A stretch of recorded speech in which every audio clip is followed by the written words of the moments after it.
మీకు అందరికీ తెలియని ఇంకో కోణం ఉంది. Phone tapping issue. Phone tapping ఇష్యూలో ఉన్నటువంటి ప్రధాన సూత్రధారులు, నిందితులు ఎవరైతే ఉన్నారో సంజయ్ కుమార్ బంధువులు స్వయాన. ఈ విషయాన్ని మునుగోడు ఎలక్షన్ టైంలో మాకెవరికి తెలియదు, వారే చెప్పడం జరిగింది అందరికీ. ప్రముఖ పాత్ర ఈయనది కూడా ఉంటుంది.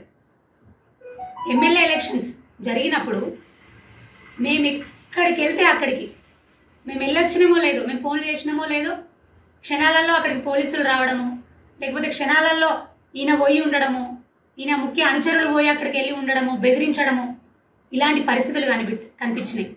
ఎక్కడికక్కడ కూడా మమ్మల్ని తిరగనీయని పరిస్థితి కనిపించినాయి.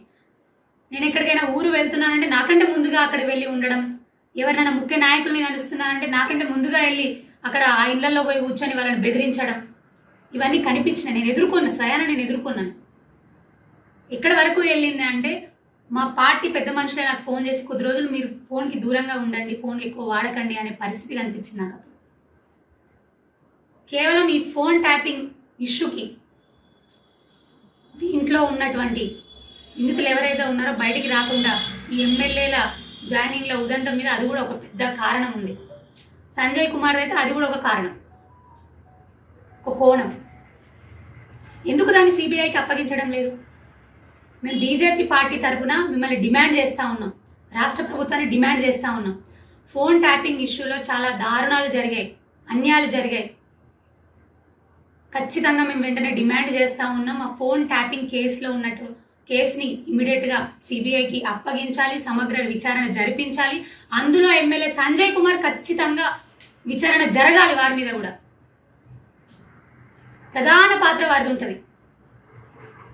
దాని నుంచి తప్పించుకోవడం కోసం కూడా ఈ రోజున ఎవరికి చెప్పకుండా వెళ్ళి కాంగ్రెస్ పార్టీలో జాయిన్ అయింది. ఖచ్చితంగా విచారణ జరగాలి, సిబిఐ విచారణ జరగాలి, నిందితులకు తగిన శిక్ష పడాలి. అదేవిధంగా మరొక చిన్న విన్నపం చేసుకుంటా ఉన్నాను. ఇటు కాంగ్రెస్ పార్టీ నుంచి కానీ టీఆర్ఎస్ పార్టీ నుంచి కానీ సెకండ్ గ్రేడ్ కార్యకర్తలు ఎవరైతే ఉన్నారో, నేను కూడా ఒక సెకండ్ గ్రేడ్ కార్యకర్తగా వచ్చిందాన్ని.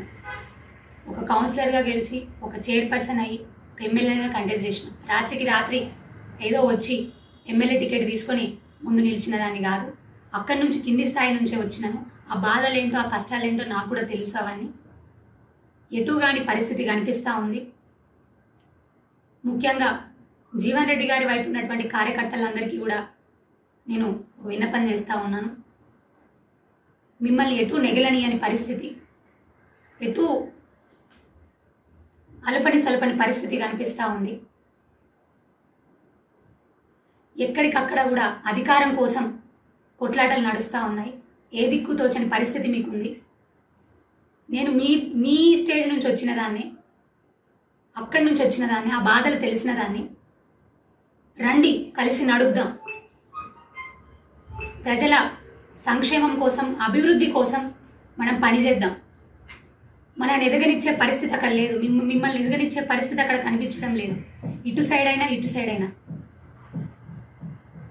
మనం అందరము కలిసి ఎదుగుదాం. ప్రజల అభివృద్ధి కోసం, సంక్షేమం కోసం కలిసి పాటుపడదాం. ఎందుకంటే అంతిమ లక్ష్యం అదే కాబట్టి. మీ అందరికీ కూడా భారతీయ జనతా పార్టీ తలుపులు ఎప్పుడు తెరిచే ఉంటాయి. మీ అందరికీ అండగా ఉండడం కోసం మేము ఉంటాం. ఎందుకంటే బీజేపీ పార్టీ ఒకనాడు నేను అన్యాయానికి గురైనప్పుడు నన్ను ఆదరించి హక్కున చేర్చుకొని ఈ స్థాయిలో కూర్చోబెట్టింది. తప్పకుండా బీజేపీ పార్టీ మీ అందరికీ కూడా తలుపులు తెరిచి ఉంచుతుంది. అందరము కలిసి ఎదుగుదాము, అందరము కలిసి ప్రజలకు అండగా ఉందామని మరొక్కసారి తెలియజేస్తూ, ప్రజలందరూ కూడా గమనిస్తూ ఉన్నారు. ప్రజల తీర్పు అనేది కూడా ఖచ్చితంగా నాయకులు గౌరవించాల్సిన అవసరం ఉంది. ప్రజాస్వామ్యబద్ధంగా ఉన్నాము. ప్రజల సంక్షేమానికి, అభివృద్ధికి కట్టుబడి ఉంటాము. నేను కానివ్వండి, మా భారతీయ జనతా పార్టీ కానివ్వండి, అది శిరస వహిస్తుంది ఎప్పటికీ కూడా. ప్రజల ఆశీర్వాదం కోసం నేను ఇప్పటికీ ఉన్నాను. నా కార్యకర్తల కోసం ఉన్నాను, నా ప్రజల కోసం పనిచేస్తూనే ఉన్నాను. అది కానీ ఇట్లాంటి చిల్లర రాజకీయాలు చేయొద్దని మరొకసారి ఆ పెద్ద మనిషిని కోరుకుంటూ, ప్రజలందరూ కూడా దయచేసి ఇవన్నీ కూడా గమనించగలరని కోరుకుంటా ఉన్నాను. ఈ సమావేశానికి విచ్చేసినటువంటి పాత్రికేయ సోదరులకు అందరికీ కూడా మరొక్కసారి హృదయపూర్వక ధన్యవాదాలు.